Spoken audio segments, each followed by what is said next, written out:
Hello, today I'll explain how you can convert a high poly model into a low poly without losing too much detail. First, select your model and go to the modifier tab. From there, choose the decimate modifier.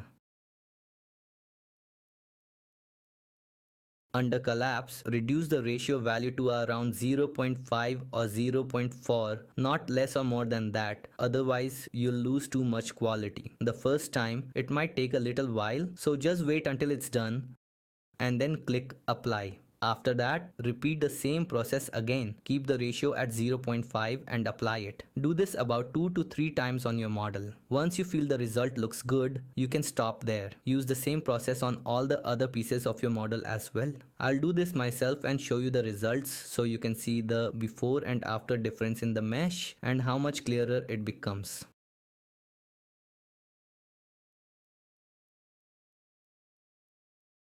This trick is especially useful when working on 3D printing projects, which is why many artists use it for that purpose. Because during this process, the model loses very little quality, almost none at all. And meshes like this are also much better supported by 3D printers, which makes the whole job easier. So I think you must have liked this trick. So that was today's video. See you next time in another one. Goodbye.